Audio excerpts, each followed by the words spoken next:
A paz do Senhor Jesus, esse que vos fala é o pastor José Freire e esse é o seu canal Uma Visão Além. Vamos à oração e logo após a nossa oração nós vamos a uma palavra. Quem é Satanás? Quem é o nosso inimigo? Precisamos entender quem ele é e o que ele faz para que nós possamos nos armar para nos defendermos dos ataques deste nosso inimigo. Oremos ao Senhor nosso Deus. Grandioso Deus, maravilhoso Pai. Mais uma vez, glorificamos e exaltamos o seu nome, que é digno de toda honra, que é digno de toda glória. Papai maravilhoso, nós sabemos que Tu és o Deus que pode todas as coisas, o Deus que faz maravilhas, o Deus da cura, o Deus do impossível, o Deus que liberta, o Deus que traz vida àquele que necessita. Ó Pai bondoso, Pai de amor, Pai de maravilha, nós Te louvamos porque o Senhor é bom e a Tua benignidade dura para todo o sempre. Jesus querido, Jesus maravilhoso, é um privilégio que nós temos de entrarmos na Tua presença, de glorificarmos o Seu santo nome, nome esse que é nome que está acima de todos os nomes. A Sua palavra diz que o nosso inimigo, Lúcifer, Satanás, a antiga serpente ou o dragão, são alguns nomes, alguns apelidos que se dão ao nosso inimigo.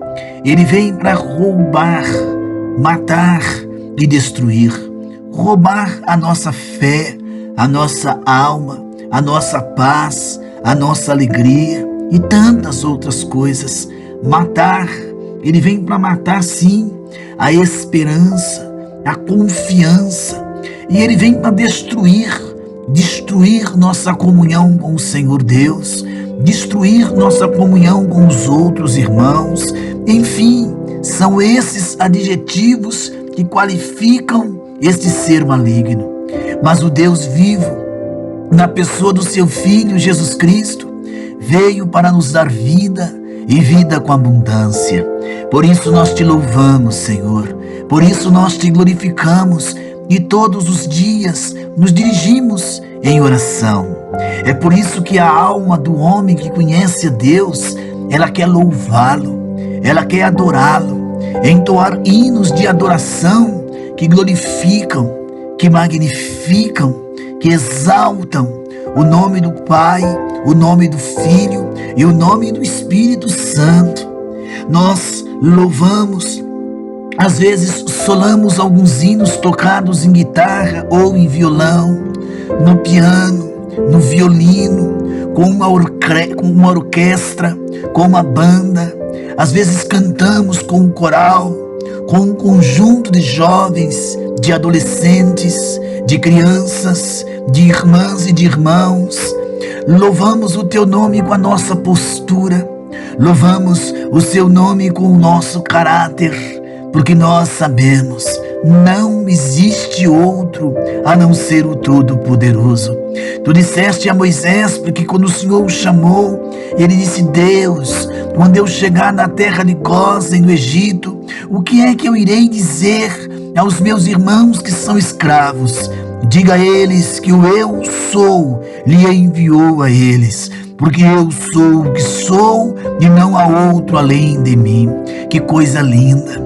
Senhor, nós reconhecemos, Tu és realmente o grande arquiteto do universo, o grande Deus poderoso. Não é Gadu, não é os deuses de Babilônia, os deuses cananeus, os deuses que os homens fabricam, se curvam e adoram.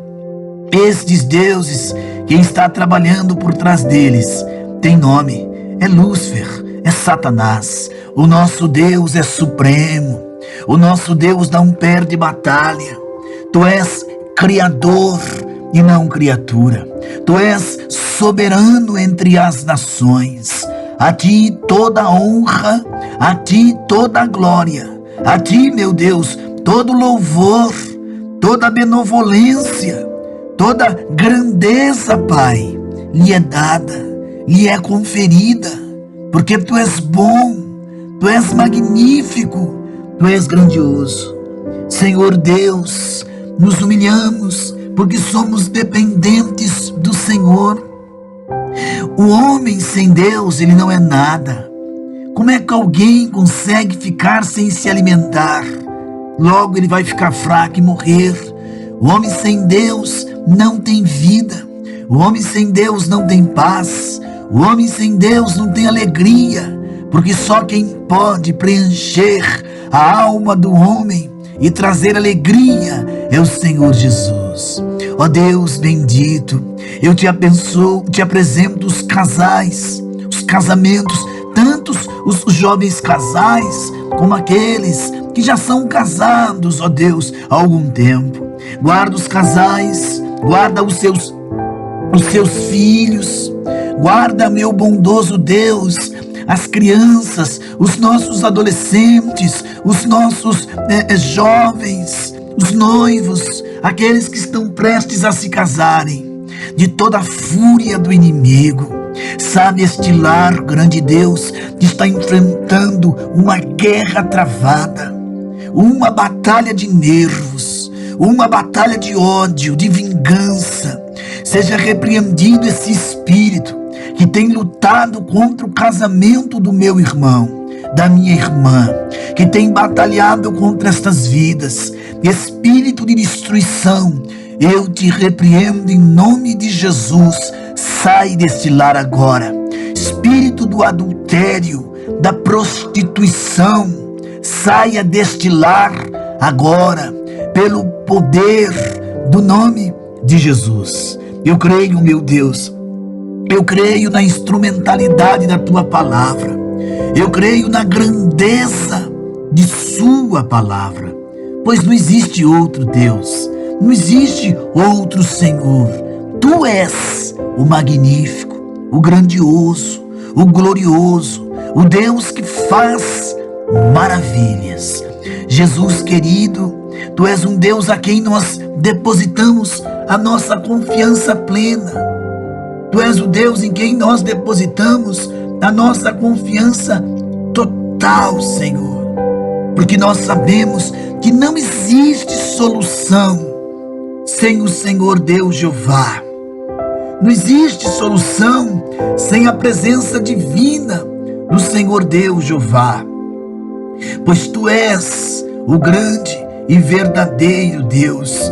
Ó Deus tremendo, aqui eu te apresento todos os inscritos do canal Uma Visão Além. Eu te apresento os jovens que estão dominados na criminalidade, no álcool, nas drogas. Liberta das correntes, das algemas, dos ferrolhos do inimigo, Senhor Jesus.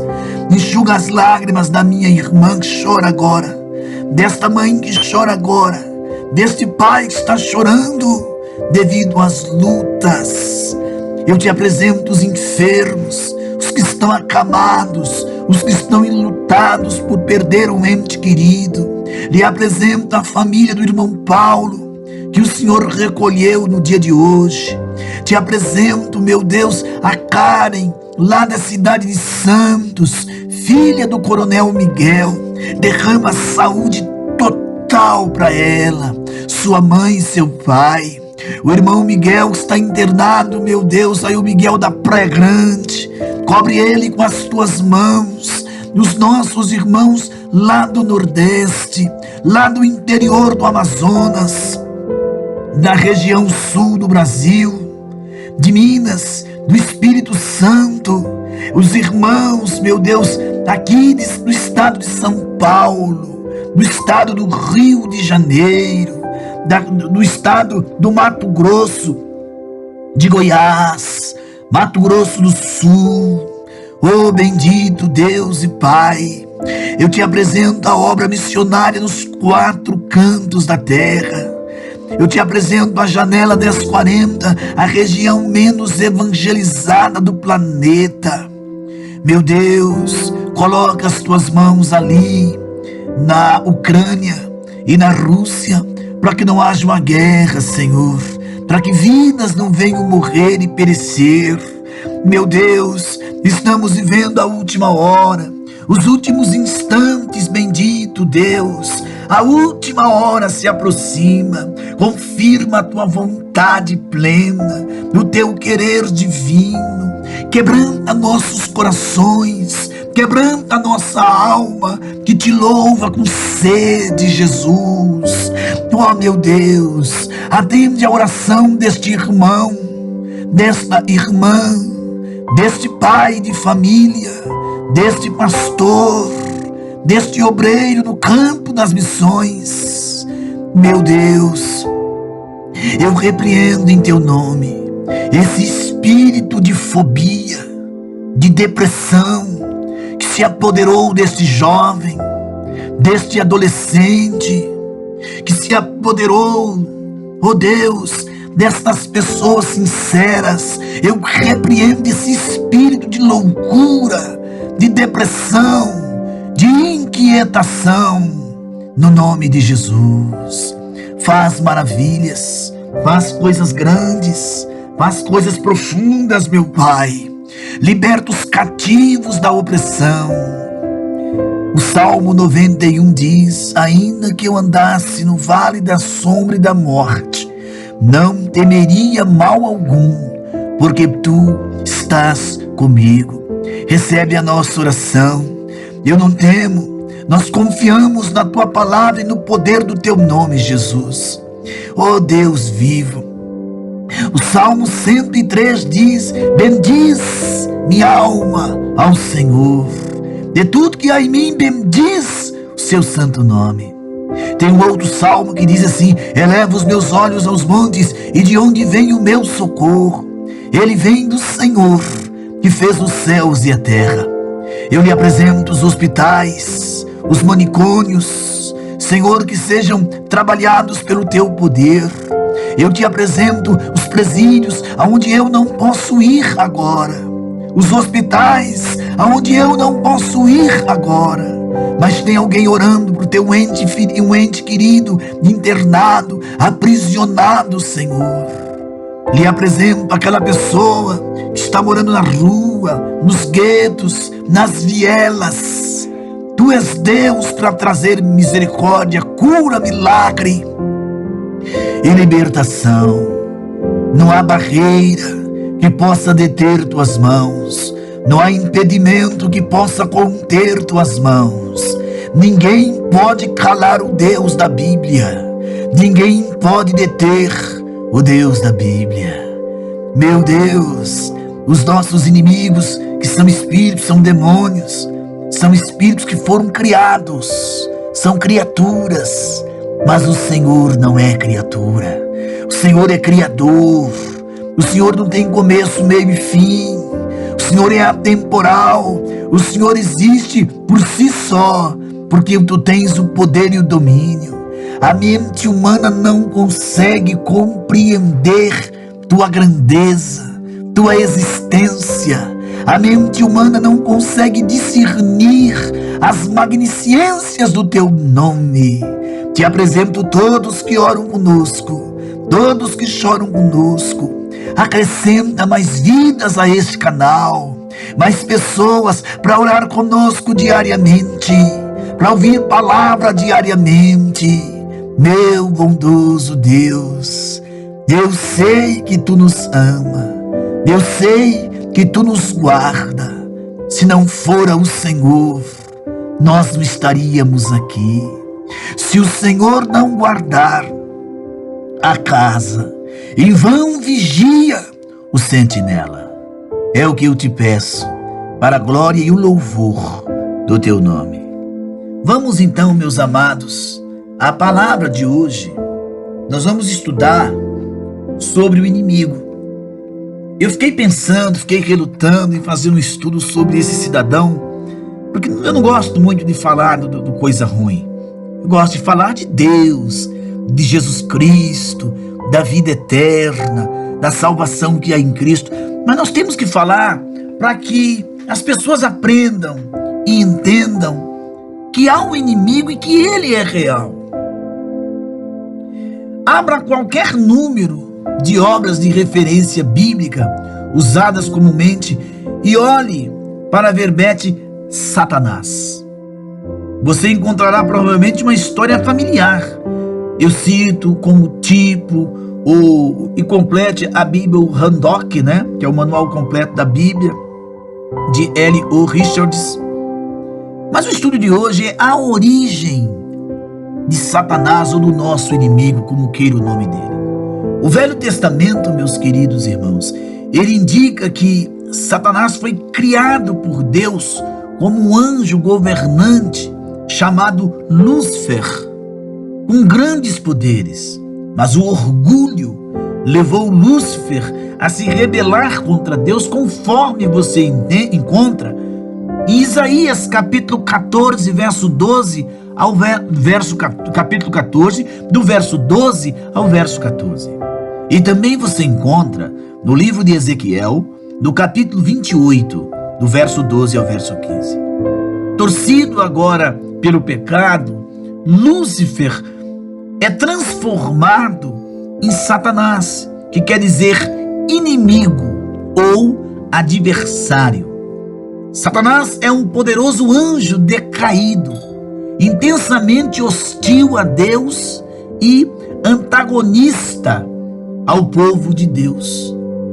Então pergunte à maioria das pessoas que creem na Bíblia, de onde veio Satanás? E 9 entre 10 lhe dirão uma versão da história citada acima.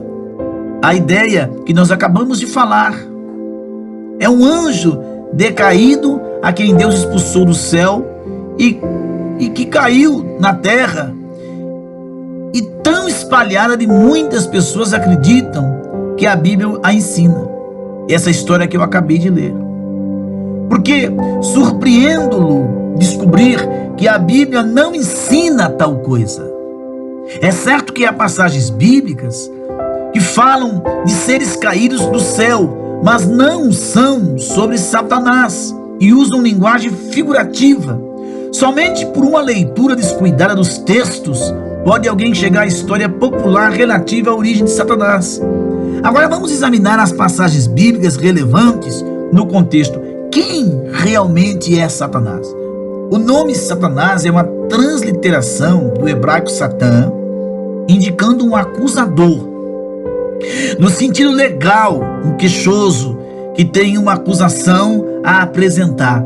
Em Zacarias 3, no capítulo 1, lemos: Deus me mostrou o sumo sacerdote Josué, o qual estava diante do anjo do Senhor, e Satanás estava à mão direita dele para se lhe opor. Numa palavra, Satanás se opôs a nós, trabalha contra nós ou nos persegue, na tentativa de nos derrotar espiritualmente e moralmente, meus amados. Jesus chamou-o de homicida e mentiroso, em João 8,44. Em Apocalipse, capítulo 2, verso 9, João retrata Satanás como um grande dragão, uma representação que ressalta sua terrível natureza. E mesmo, versículo identifica-o como a serpente, uma referência a Gênesis 3, e como o diabo, que é outro nome bíblico comum para ele. Talvez em 1 Pedro, no capítulo 5, no verso 8, nos diga o que mais precisamos saber a respeito desse cidadão. O diabo, vosso adversário, anda em derredor como um leão que ruge, procurando alguém para devorar. A ênfase bíblica está no que Satanás é uma relação, né? Como que eu coloco isso? A ênfase bíblica está no que Satanás é em relação conosco, um inimigo. Ele é nosso inimigo. Algumas pessoas, contudo, irmãos, elas pensam que certos textos bíblicos vão mais além e nos dizem que Satanás veio a se tornar assim. Examinemos esses textos de forma cuidadosa. Essa passagem diz assim, como caíste do céu, ó estrela da manhã, filho da alva, como foste lançado por terra, tu que debilitavas as nações, tu que dizias no teu coração, eu subirei ao céu, acima das estrelas de Deus, e exaltarei o meu trono, e no monte da congregação me assentarei nas extremidades do norte, e subirei acima das mais altas nuvens, e serei semelhante ao Altíssimo. Você notará imediatamente, queridos, que esta passagem não menciona Satanás por nenhum dos seus nomes bíblicos comuns. Pode-se extrair desse texto uma teoria da origem de Satanás somente, assumindo que essa passagem descreve-o, ignorando o contexto dessa passagem nas mensagens de Isaías. Isaías não estava discutindo Satanás no capítulo 14, e nem a origem de Satanás de modo nenhum faz parte dessa mensagem do profeta. Se dissermos que esse texto é sobre a origem de Satanás, isso simplesmente nos torna sem sentido o contexto mais amplo. Isaías profetizou durante o reinado dos reis hebreus Uzias, Jotão, Acás e Ezequias. Seu ministério abrangeu aproximadamente os anos de 750 a 686 a.C., uns 65 anos no máximo. Este foi um tempo em que o povo de Deus tinha se tornado corrompido pela idolatria. E Deus enviou Isaías para pregar o arrependimento ao povo, para adverti-lo de um fracasso, e voltar-se da idolatria significaria desastre em escala nacional. Então Isaías pregou ambos os reinos, Israel e Judá, cumprindo sua missão, dizendo aos povos desses reinos que eles sofreriam terrivelmente se recusassem a arrepender-se. Isaías capítulo 10, versos 5 e 6. E resume a mensagem ao reino do norte. Há uma linguagem semelhante em Isaías 13, reservada para o reino do sul, o reino contra o qual Deus enviaria os babilônios. A mensagem de Isaías, irmãos, era completamente de desânimo e condenação. Ora, então por que Isaías começaria falando sobre a queda de Babilônia, interrompendo com uma descrição da origem de Satanás? Então, ele recomeçaria a falar sobre a queda da Babilônia? Simplesmente não faz qualquer sentido aqui no contexto 14, 12 e 14, como sendo sobre a origem de Satanás. Tá bom, meus queridos? Mas vamos para Ezequiel capítulo 28, 12. Outra suposta passagem sobre a origem de Satanás é Ezequiel 28, 12, onde se lê: assim diz o Senhor Deus, tu és o sinete da perfeição, cheio de sabedoria e formosura, estavas no Éden, jardim de Deus, de todas as pedras preciosas te cobrias, o sardio, o topázio, o diamante, o berilo, o ônix, o jaspe, a safira, o carbúnculo, a esmeralda. De ouro se fizeram os engates dos teus ornamentos no dia em que fostes criado. Foram eles preparados. Tu eras querubim da guarda, ungido, e te estabeleci. Permanecias no monte santo de Deus. No brilho das pedras andavas. Perfeito eras nos teus caminhos, desde o dia em que fostes criado, até que se achou iniquidade em ti. Na multiplicação dos teu comércio, se encheu o teu interior de violência, e pecaste, pelo que te lançarei profanado fora do monte de Deus, e te farei perecer, querubim da guarda, em meio ao brilho das pedras. A referência ao Éden é muito mais um indicador seguro de que esta passagem tem que ser sobre a origem de Satanás. Não importa que Satanás já fosse o inimigo do homem no Éden. Mas novamente é somente aceitada que essa passagem é sobre Satanás a própria coisa que precisa ser provada. E podemos lê-la desse modo. O contexto aqui argumenta em outra direção. As palavras de Ezequiel aqui dizem respeito ao rei de Tiro. Os versículos 1 e 11 tornam-se claros. O capítulo 27 é sobre a queda da nação. E o 28 é especialmente sobre a queda do rei dessa nação. Percebe, irmão? Nós estamos falando de textos onde os contextos não nos trazem uma afirmativa que está falando sobre ele. Mas em Lucas 10, capítulo 18, em Lucas 10, 18 diz: eu vi Satanás caindo do céu como um relâmpago. Aqueles que pensam que Satanás é um anjo rebelde decaído, acreditam que este versículo estabelece o assunto convincente. Contudo, de novo, precisamos olhar para essa afirmação no seu contexto. Em Lucas 10:1, os seguintes: Jesus tinha enviado 70 discípulos numa missão de pregação. Realmente era mais do que apenas uma missão de pregação, pois Jesus também os enviou para curar, expulsar demônios. É importante entender exatamente o que esses 70 discípulos cumpriram e o que o próprio Jesus cumpriu em seu ministério. Enquanto Jesus estava na terra, ele guerreou contra o reino de Satanás. E antes que Jesus pudesse estabelecer seu reino, o reino de Deus, ele tinha que invadir o território do inimigo, vencê-lo e tornar inimigo impotente e fraco. Isto faz pregando o evangelho e demonstrando visivelmente o seu poder, as curas miraculosas, especialmente a expulsão de demônios. Não eram atos casuais de bondade, eram, em vez disso, assaltos diretos, queridos, sobre o reino de Satanás, proclamando a libertação dos cativos no evangelho. Lucas 4:18.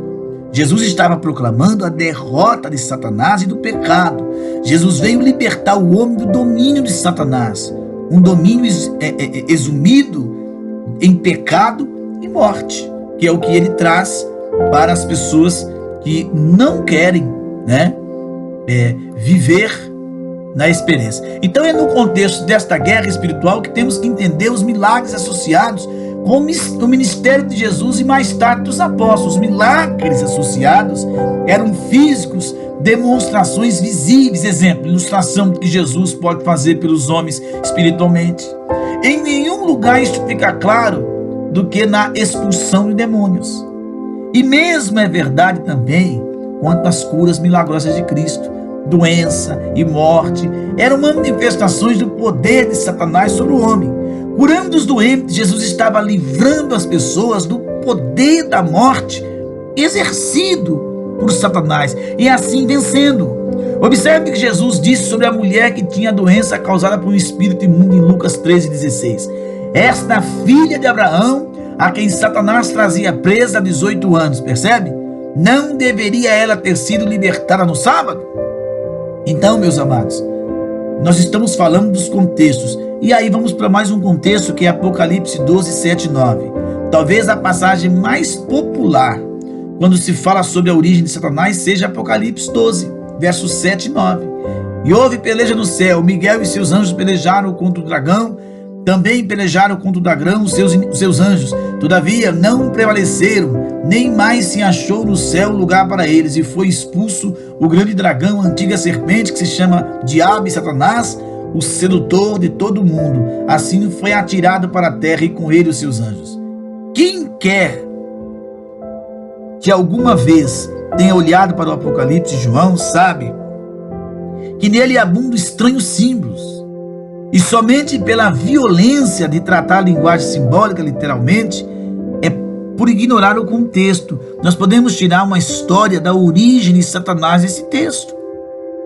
Então, depois de eu falar desses textos e desses contextos, você deve estar perguntando: pastor Freire, então, pastor José Freire, de onde veio Satanás? Se nenhuma das passagens que são comumente citadas com relatos da origem dele são realmente sobre sua origem. Então, de onde ele veio? Bem, não estou certo de que a Bíblia revela a resposta para nós exatamente. Podemos ter uma curiosidade sobre o assunto, mas temos que não permitir que tal curiosidade nos instigue a encontrar respostas que ali não se encontram. O melhor que podemos fazer, eu penso, queridos, é inferir umas poucas coisas sobre ele. Primeiro, somente Deus, o Altíssimo, é incriado. O que é um ser incriado? Que não tem começo, meio e fim. Tudo mais e todos no universo são criados. Portanto, Satanás é um ser que foi criado por Deus. A Bíblia em nenhum momento, em nenhum lugar diz que ele é um ser eterno como Deus.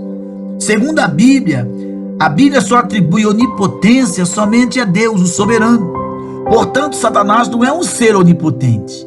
E ainda que ele tenha grandes poderes, Deus limita o uso deles, conforme 1 Coríntios 10:13, em Jó 1:2. Lembra que ele foi acusar Jó? E disse Deus: toca no seu corpo, mas na alma dele, só eu tenho poder. E terceiro, há seres que foram feitos e que existem acima do nível humano. Podemos chamá-los de seres espirituais, por falta de um temor melhor. Estes seres espirituais, então, estão os anjos, mas estes aparentemente não são os únicos tipos de seres espirituais, conforme em Efésios 6,12, que vai falar de potestades, principados, legiões. A respeito desta ordem dos seres, conhecemos mais sobre anjos do que quaisquer outros. O quadro que obtermos pela palavra de Deus, meus amados, é que seres espirituais são muito mais interessados em negócios na terra e às vezes estão envolvidos neles. Por exemplo, anjos mediaram a lei de Moisés, Gálatas 3,19. Anjos anunciaram a ressurreição de Cristo. E anjos desejavam ver o cumprimento do plano de Deus de salvação, 1 Pedro 1,12. Embora possa ser uma especulação, também parece que os seres espirituais, enquanto sejam criados, não obstante, não são ligados na sua existência às limitações de tempo ou idade, meus amados. Certo? Olha, em Efésios, você vê, a Bíblia em lugar nenhum identifica Satanás como um ser humano. Ele é, obviamente, um dos seres espirituais sobre os quais lemos na Bíblia, isto é, não quer dizer que Satanás seja um anjo. De fato, teria sido muito fácil em qualquer dos contextos para qualquer dos escritores dizer que Satanás era um anjo, mas eles nunca o disseram. Ele é, não obstante, um ser espiritual, e a Bíblia descreve como, entre outras coisas, o príncipe da potestade do ar, Efésios 2,2. Vemos Satanás pela primeira vez no Jardim do Éden, Gênesis 3. Junto no começo da história humana, ele tem existido e continuamente desde então. Quinto, seres espirituais, como seres humanos, têm livre-arbítrio. Judas escreve o castigo dos anjos rebeldes no versículo 6 da sua epístola. E Pedro, ele vai falar de anjos pecando em 2 Pedro 2,4. Portanto, Satanás se opõe a Deus porque ele decide fazê-lo. Deus certamente não criou para o mal, ou como um ser mau, pois a Bíblia nos diz claramente que não há mal associado com Deus, Tiago 1,13 e João 1,5. Então, Deus não criou o cidadão para ele ser mau. Qual é a conclusão disso? Ele é um ser pervertido, é um ser inimigo de todos nós, ele é real, ele existe e trabalha nos bastidores da vida espiritual. Porque como ele trafega no mundo espiritual, você não enxerga ele. Você não sabe onde ele está. Mas Deus nos dá ferramentas espirituais para nós detectarmos esse cidadão e as suas artimanhas. É ele quem destrói casamentos. É ele quem joga pessoas nos vícios. É ele quem escraviza homens e mulheres. É ele. E no sentido muito significativo, não importa de onde Satanás veio, a ênfase na Bíblia cai em vez no que ele faz.